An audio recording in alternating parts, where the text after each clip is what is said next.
امیر اہل سنت کے 113 ارشادات، قسط نمبر 6۔ الحمدللہ رب العالمین والصلاة والسلام علی خاتم النبیین، اما بعد فاعوذ باللہ من الشیطان الرجیم، بسم اللہ الرحمن الرحیم۔ شیخ طریقت امیر اہل سنت بانی دعوت اسلامی حضرت علامہ مولانا محمد الیاس عطار قادری رضوی دامت برکاتہ العالیہ کے مختلف فرامین کا مجموعہ، امیر اہل سنت کے 113 ارشادات، قسط نمبر 6۔ دعائے خلیفہ امیر اہل سنت۔ یا رب المصطفیٰ، جو کوئی 14 صفحات کا رسالہ امیر اہل سنت کے 113 ارشادات پڑھ یا سن لے، اسے بزرگان دین کی محبت عطا فرما، ان کے نقش قدم پر چلا اور اس کے ایمان کی حفاظت فرما، آمین بجاہ خاتم النبیین صلی اللہ علیہ وآلہ وسلم۔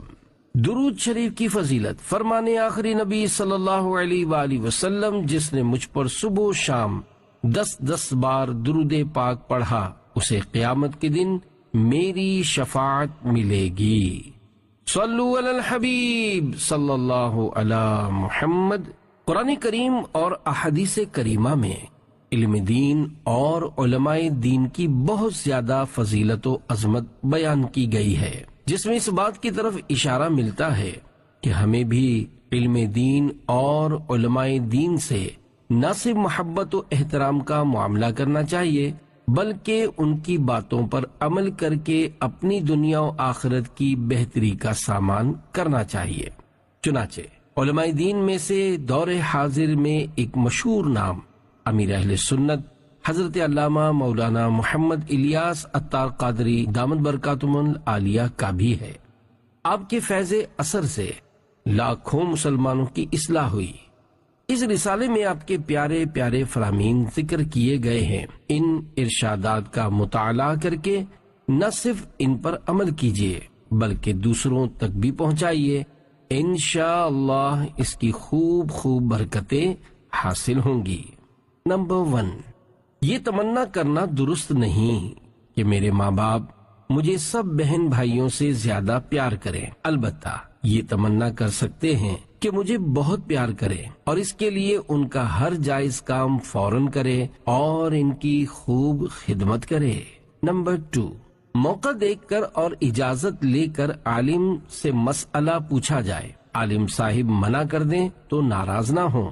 نمبر 3، حب مداح یعنی اپنی تعریف چاہنے کا جذبہ اچھا نہیں، یہ باطنی بیماری ہے اور اس کی وجہ سے بندہ کئی گناہوں میں مبتلا ہو سکتا ہے۔ نمبر 4، چھینک آنے پر حمد کرنی چاہیے اور آواز پست یعنی آہستہ کرنے کے لیے منہ پر رومال یا ٹشو وغیرہ رکھنے میں حرج نہیں بلکہ اچھا ہے۔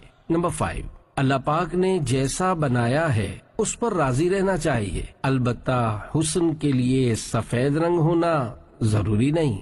نمبر 6، جو ہر ایک کو اہمیت دے، اسے محبت دے اور اس کی حیثیت کے مطابق عزت دے تو وہ شخص ہر دل عزیز یعنی سب کا پسندیدہ ہوگا۔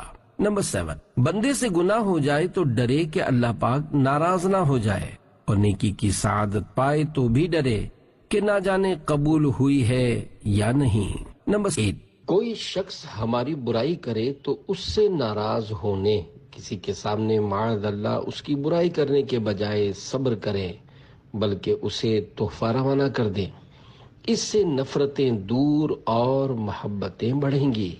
نمبر 9، جوانی میں خوب عبادت کرنی چاہیے، بڑھاپے میں محنت والی عبادت مشکل ہوتی ہے اور جوانی والی ہمت و طاقت نہیں ہوتی۔ نمبر 10، ماں باپ کو ستانا آخرت کے ساتھ ساتھ دنیا میں بھی نقصان کا باعث ہے۔ 11، جو صفائی ستھرائی سنت تنظیف یعنی صفائی کی سنت کی نیت سے ہو تو کار ثواب ہے۔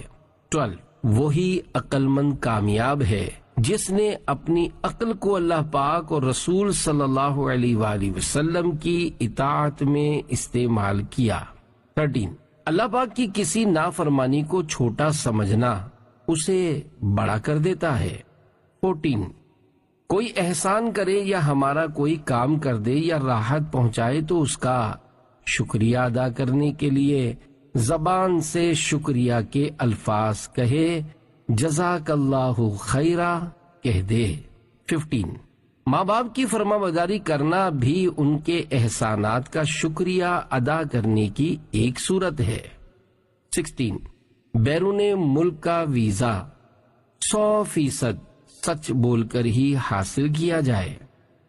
17 عاشقان رسول علماء کے خلاف زبان درازی، علماء کی گستاخیاں کرنے سے ایمان خطرے میں پڑ سکتا ہے۔ 18 عاشقان رسول اپنی بچیوں کو پوری آستین والے اور زنانہ کپڑے پہنایا کریں۔ 19 اللہ پاک ہمیں کوئی منصب دے تو ہمارا مزاج عاجزی والا ہونا چاہیے تاکہ ہم اپنے ماتحت سے بھی نرمی سے پیش آئیں۔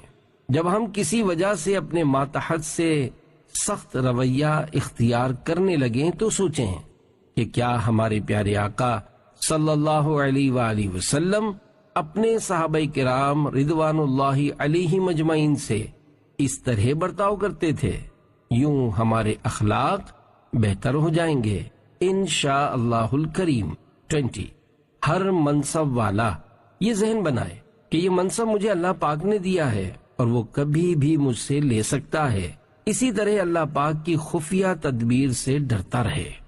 21 جسے طرح طرح کی نعمتیں حاصل ہوں تو وہ یہ سوچے کہ میری نیکیوں کا بدلہ کہیں دنیا میں ہی نہ دے دیا جائے اور آخرت میں مجھے ان سے کچھ فائدہ نہ ہو۔ 22 ہر گناہگار کو اللہ پاک کی رحمت کی امید رکھنی ہے اور ہر نیکوکار کو اللہ پاک کی بے نیازی سے ڈرتے رہنا ہے۔ 23 اگر واقعی یہ سوچ بن جائے کہ اللہ دیکھ رہا ہے تو گناہوں سے بچنے میں مدد ملے گی۔ 24 بچے جو کپڑے پسند کریں اس میں کوئی مسئلہ یا شرعی خرابی، مثلا جانداروں کی تصاویر یا مضبوطی کے اعتبار سے کوالٹی درست نہ ہو تو بچوں کی دل جوئی کرتے ہوئے ان کی پسند کو ترجیح دیا کریں۔ انشاءاللہ الکریم اس سے ان کی دل جوئی کا ثواب ملے گا اور وہ لباس پہننے میں بچوں کو بھی رغبت ہوگی۔ 25 بچوں کے دل میں بھی خوف خدا پیدا کرنا چاہیے۔ 26 بعض باتیں مثلا نابالغ کا گناہ لکھا نہیں جاتا وغیرہ بچوں کو نہیں بتانی چاہیے کہ اس سے بچے بے باک یعنی بے خوف ہو جاتے ہیں اور شیطان انہیں کھلونا بنا لیتا ہے۔ بچوں کے دل میں خوف خدا ہوگا تو وہ عبادت کریں گے۔ 27 اے کاش ہم مرنے سے پہلے اپنے نفس کو زیر یعنی مارنے زیر کرنے میں کامیاب ہو جائیں۔ 28 مسجد عبادت کی جگہ ہے، اس میں موبائل سے کھیلنا محرومی ہے۔ 29 گناہوں کی وجہ سے دل بھی میلا ہو جاتا ہے، تلاوت قرآن کرنے، موت کو یاد کرنے، اللہ پاک کے خوف اور عشق مصطفیٰ صلی اللہ علیہ وآلہ وسلم میں رونے سے دل کی صفائی ہوتی ہے۔ 30 باوضو رہنے سے بلائیں دور ہوتی ہیں۔ 31 ڈرائیور حضرات باوضو گاڑی چلایا کریں۔ 32 آج کل وضو کا درست طریقہ کم لوگوں کو معلوم ہوتا ہے۔ اولاً یعنی پہلی بات یہ کہ فرائض پورے ادا نہیں کرتے اور اگر فرائض پورے ہو جائیں تو سنتیں چھوڑ دیتے ہیں۔ ہمارا وضو درست ہوگا تو اس کی برکتیں ملیں گی۔ 33 میں نے اپنی بیٹی کو مبالغتاً یعنی 100 مرتبہ کہا ہوگا کہ اپنے ساس سسر کی خدمت والدین سمجھ کر کرو، اسی طرح اپنی نواسیوں کو بھی کہتا رہتا ہوں کہ اپنے دادا دادی کی خوب خدمت کیا کرو۔ 34 بزرگوں کی خدمت ضرور رنگ لاتی ہے۔ 35 اللہ پاک کی رضا سب سے بڑی نعمت ہے، اللہ پاک جس سے راضی ہوگا اسے جنت میں داخل فرمائے گا۔ 36 نیکیوں پر استقامت حاصل کرنے کا طریقہ یہ ہے کہ اللہ پاک سے استقامت کی دعا کرے، نیکیوں میں دل نہ بھی لگے تو لگانے کی کوشش کرے، انشاءاللہ الکریم دل لگ ہی جائے گا، نیکیوں کے فضائل پڑھتا رہے۔ 37 بچے کی سالگرہ یعنی برتھ ڈے پر قرآن خوانی یا محفل نعت کی ترکیب بنائی جائے. میوزیکل مردوں عورتوں کے اختلاط یعنی مکس ہونے تالیاں بجانے سے مکمل بچا جائے. صرف وہی کام کیا جائے جو اللہ پاک کی رضا کا باعث ہو. 38 جو حج یا عمرے کے لیے جا رہا ہو اسے مبارکباد دی جائے اور یہ کہا جائے کہ اللہ پاک آپ کی حاضری قبول فرمائے، بے ادبوں اور بے ادبی سے بچائے، میرے لیے دعا کیجیے گا. بارگاہ رسالت صلی اللہ علیہ وآلہ وسلم میں میرا سلام. شیخین کریمین یعنی حضرت ابو بکر و حضرت عمر رضی اللہ عنہما کو سلام، اہل بقیع و اہل مطاف کو سلام عرض کیجیے گا وغیرہ. 39 جس کا وزن کم کرنے کا پکا ذہن بن گیا ہو وہ پہلے لپڈ پروفائل، کولیسٹرول اور شوگر ٹیسٹ کروائے، پھر بتدریج آہستہ آہستہ ہر ماہ وزن کم کرے. 40 جوانی میں مٹھاس، چکناہٹ وغیرہ سے پرہیز کریں، بڑھاپا اچھا گزرے گا اور بڑھاپے میں ان چیزوں سے بچنا بہت ضروری ہے. 41 پان گٹکے کھانے کی عادت گویا رقم خرچ کر کے بیماری طلب کرنا ہے. 42 موٹاپے کا بہترین علاج ورزش اور زیادہ کھانے سے پرہیز کرنا ہے. 43 ڈاکٹر سے دوا مل سکتی ہے، شفا نہیں. اللہ پاک چاہے گا تو ہی دوا شفا کا ذریعہ بنے گی. 44 بیمار رب العزت یعنی اللہ پاک کی رحمت کے سائے میں ہوتا ہے.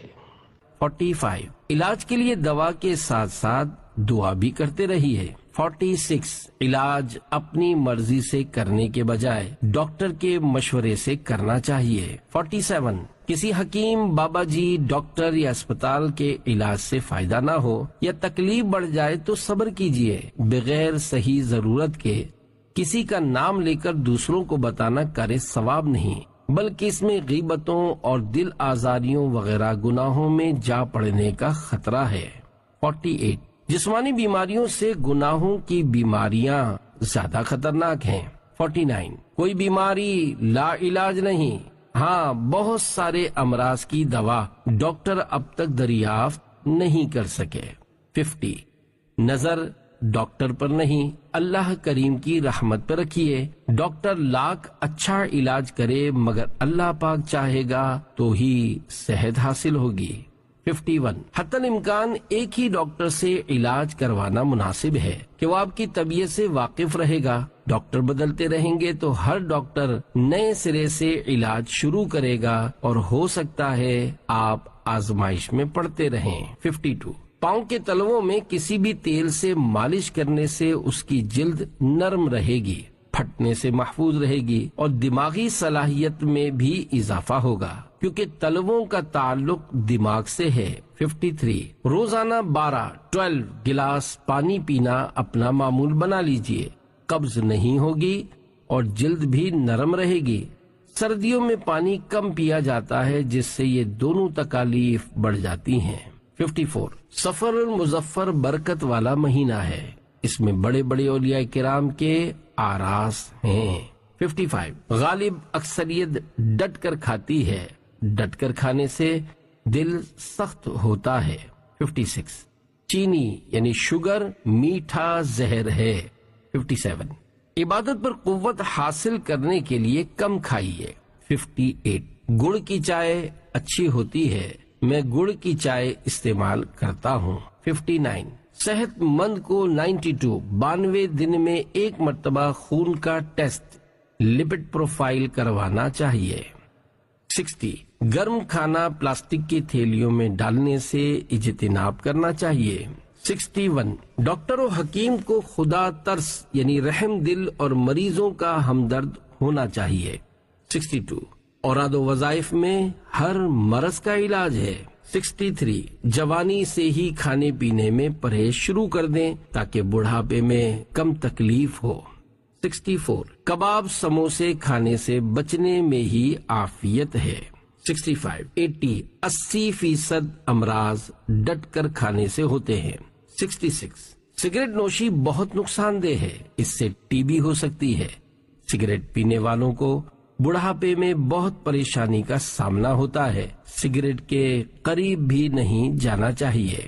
67 زخم، بیماری، گھبراہٹ، نیند اچٹ جانا یعنی نیند نہ آنا، تنگ دستی اور ہر طرح کے جانی یا مالی نقصانوں اور پریشانیوں پر صبر کرتے ہوئے بلا وجہ دوسروں پر ظاہر کرنے سے بچ کر مغفرت کی بشارت کے حقدار بنیے۔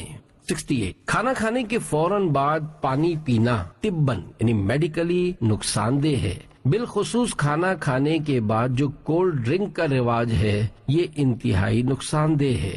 69 گرمیوں میں 2 مشروب کچی لسی اور لیمو کی سکنجین فائدہ مند ہیں۔ 70 ورزش بہت ساری بیماریوں سے بچنے کا ذریعہ ہے۔ 71 جوڑوں کے درد کا علاج، 1 عدد بھنڈی سر سے لے کر دم تک بیچ میں سے چیرا لگا لیں اور اس کو کم از کم 12 گھنٹے پانی میں بھگو کر رکھیں، پھر اسی پانی میں اس کو نچوڑ کر اس کا پانی پی لیں، جوڑوں کے درد سے نجات ملے گی انشاءاللہ الکریم۔ 72 زلفیں رکھنا سنت ہے، بچوں کو بھی زلفیں رکھنی چاہیے، مگر میرا مشورہ ہے کہ وہ صرف آدھے کان تک رکھا کریں، پورے کان یا کندھوں تک نہ رکھیں۔ 73 درخت انسان کی صحت کے لیے مفید ہیں، درخت انسان کے خادم ہیں، گھر کے ارد گرد درخت ہونا فائدے کا باعث ہے۔ 74 جب سورج طلوع یا غروب ہو تو 20 یا 25 منٹ کی دھوپ چھوٹے بڑے سب کے لیے فائدے مند ہے۔ 75 گاجر کے موسم میں روزانہ 1 گاجر کھانے سے بینائی تیز ہوتی ہے۔ 76 کہا جاتا ہے پھلوں میں سب سے زیادہ توانائی بخش سیب ہے۔ 77 نہار منہ لہسن کی پوتھی یعنی گانٹھ کی 1-2 پھانک یعنی جوا کھانے سے کولیسٹرول کم ہوتا اور دانت کا درد دور ہوتا ہے۔ 78 کچا لہسن کھانے سے منہ میں بدبو ہو جائے تو اجوائن چبانے سے منہ کی بدبو دور ہو جاتی ہے۔ 79 ادرک کو چھیلنے کی ضرورت نہیں، چھلکے سمیت استعمال کیا کریں۔ 80 کھا کر پچھتانے سے نہ کھا کر پچھتانا اچھا ہے۔ 81 روزانہ 7 انجیر کھانے سے کمر کا درد دور ہوتا ہے۔ 82 پلاسٹک کی تھیلیوں اور برتن میں گرم کھانے کی چیز نہ ڈالا کریں، اس طرح کھانے میں کیمیکل مل جاتے ہوں گے اور صحت کو نقصان پہنچتا ہے۔ 83 مچھلی کوئلے پر پکانا مفید ہے، اس کا سالن بھی صحت کے لیے اچھا ہے، تلنے سے اس کے فوائد میں کمی ہو جاتی ہے۔ 84 طبی تحقیق ہے کہ کم کھانے والے لمبی عمر پاتے ہیں۔ 85 کھیرا چھلکے سمیت کھایا جائے، اس کا چھلکا بھی صحت کے لیے مفید ہے۔ 86 اپنی مسجد محلہ کی نماز عشاء کی جماعت کے وقت سے 2 گھنٹے کے اندر اندر گھر جا کر سو جایا کریں۔ 87 جب بھی وضو کرنے لگیں تو دل میں وضو کرنے کی نیت حاضر کرتے ہوئے کہا کریں میں حکم الہی بجا لاتے ہوئے وضو کروں گا۔ 88 سوشل میڈیا سے کنارہ کش یعنی دور رہیں، اس سے بہت وقت ضائع ہوتا ہے، گناہوں میں پڑنے کا قوی اندیشہ یعنی خطرہ ہے۔ 89 شوہر کو خوش کرنا اللہ پاک کی رضا کے لیے ہو تو عبادت ہے۔ 90 گھریلو مسائل کا ایک حل یہ ہے کہ فریقین یعنی دونوں میں سے ایک صبر کرے۔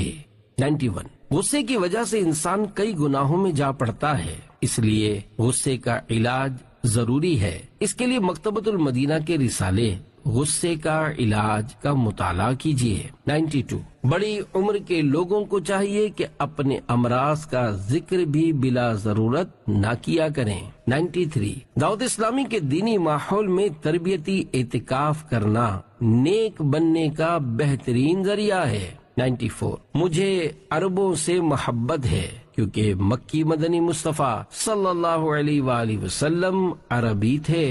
95 باوضو رہنے سے چہرے کی خوبصورتی میں اضافہ ہوتا ہے، اللہ پاک ہمیں نیکیوں کا نور عطا کرے۔ 96 ائمہ کرام دعائے ثانی قدرے دھیمی آواز میں کیا کریں کیونکہ کئی لوگ نماز پڑھ رہے ہوتے ہیں۔ 97 جب نیکیاں کمانے کا ذہن بن جائے اور جذبہ ملے تو فرائض کے ساتھ ساتھ نوافل بھی ادا کرنا آسان ہو جاتا ہے۔ 98 نفس کو قابو کرنے کا طریقہ یہ ہے کہ نفس جو کہے اس کی مخالفت کی جائے۔ 99 اپنے ذمے اتنا کام لینا چاہیے جو ہم کر سکے اور شرمندگی نہ ہو۔ 100 تصوف کی کوئی کتاب ایسی نہیں جس میں بھوک کے فضائل نہ ہوں۔ 101 اللہ پاک ہمیں ایسی صحت دے جس سے عبادت پر قوت حاصل ہو۔ 102 ماہ رمضان میں مکمل قرآن کریم کی تلاوت کیجیے۔ روزانہ تلاوت قرآن کے لیے کم از کم 1 گھنٹہ مخصوص کر لیں۔ 103 تصوف کی کوئی کتاب خاموشی کے فضائل سے خالی نہیں۔ 104 پریشان نظری بغیر ضرورت ادھر ادھر دیکھتے رہنا اچھی بات نہیں، بلکہ اچھی نیتوں سے اس سے بچنا کار ثواب ہے۔ 105 عید پر نئے کپڑے پہننا ضروری نہیں، سنت کے مطابق سلے ہوئے پرانے دھلے ہوئے کپڑے بھی پہنے جا سکتے ہیں۔ 106 آج کل بچوں سے شفقت بھرا پیار کرنے کا رجحان کم ہے، یہ اچھی بات نہیں۔ 107 سنت اور ثواب سمجھتے ہوئے چھوٹے بچوں کو شفقت بھرا پیار کرنا چاہیے۔ 108 الحمدللہ مجھے فطری طور پر بچوں سے پیار ہے۔ 109 مسلمان کا لمحہ لمحہ قیمتی ہے، اسے ضائع ہونے سے بچائیے۔ 110 حقیقی مالدار وہ ہے جو صاحب حسن اعمال یعنی نیکیاں کرنے والا ہے۔ 111 بچوں کو آسان احادیث اور نیک لوگوں کے واقعات سنا کر نیکی کا جذبہ دیا جائے۔ 112 اگر جانور کسی تکلیف میں ہو تو اس کی تکلیف دور کرنا ثواب کا کام ہے۔ 113 ہر گناہ چھوٹا ہو یا بڑا جہنم میں جھونک یعنی ڈال سکتا ہے۔